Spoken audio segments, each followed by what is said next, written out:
This story comes to us from CBSNews.com. New information was released, and I don't know if I gave you the old information. Not sure. But after Pennsylvania State Police shot and killed an 18-year-old along Interstate 95 in Philadelphia. The 18-year-old was identified as Anthony Allegrini Jr., a graduate from Interboro High School, and he lived in Glen Mills. Now, state police and Philadelphia police received multiple 911 calls at about 3:20 a.m. for traffic shut down on I-95 at Penn's Landing. A state police captain said thousands of people were blocking traffic, setting off fireworks, and doing high-speed car stunts. Two state troopers were first on the scene, according to investigators. They say the driver of a black Audi was on the shoulder picking up 4 passengers and then allegedly failed to yield. Troopers positioned their vehicle in front of the Audi and exited the vehicle on foot, said State Police Captain Gerard McShay. While on foot, the operator of the Audi, later identified as Anthony Allegrini Jr., who's 18, from Delaware County, Pennsylvania, failed to yield and struck the 2 troopers. Investigators say Allegrini Jr. was then shot by a trooper once through the windshield while in the driver's seat.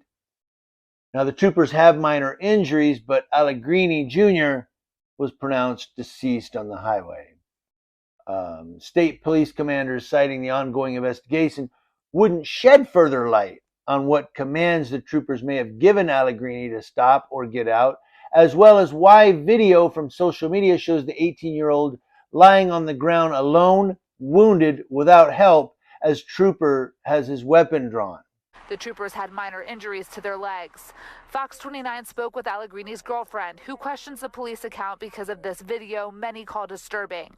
That allegedly shows Allegrini still alive on the ground after the shooting, next to a state police SUV, not in or near his Audi, and a trooper pointing a gun at a passerby. Captain McShay says they have that video but wouldn't comment on what exactly it's showing. It's your stance that he was in the driver's seat at the time of the shooting? Based on physical evidence we have at the scene, witness statements, and even some video evidence obtained, yes, we were very confident. You cannot say why his body ended up feet in front of that parked Audi? I cannot. That's interesting. Investigators also wouldn't say if Allegrini had participated in the car meet on I-95. While District Attorney Larry Krasner pointed to a cooperative relationship with state police, his investigators, he says, are after the truth.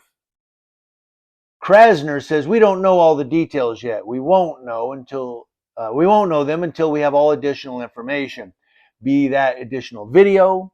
And we ask anyone out there who has additional video, please come forward with it. McShay said their investigation could be lengthy. It always is. It's always lengthy investigation on these things. Along with the incident on I-95, there were other car meetups in the city in Northeast and North Philadelphia. In Bustleton, police responded to racing cars encountered a group that they said threw bricks at a police car and damaged the windshield. Well, you are in Philadelphia. Meanwhile, at Interboro High School, where Allegrini Jr. graduated from last year, students who knew him said they were shocked their former classmate was killed during an incident on I-95.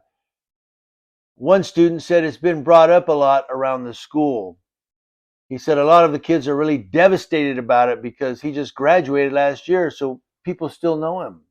And so lastly, Commissioner Danielle Outlaw, the Philadelphia Police Commissioner, said she denounced car meetups and says those involved need to be held accountable. State police aren't commenting on the allegations from Ant's girlfriend, but police stand by their statement that Ant was in the car when he was shot.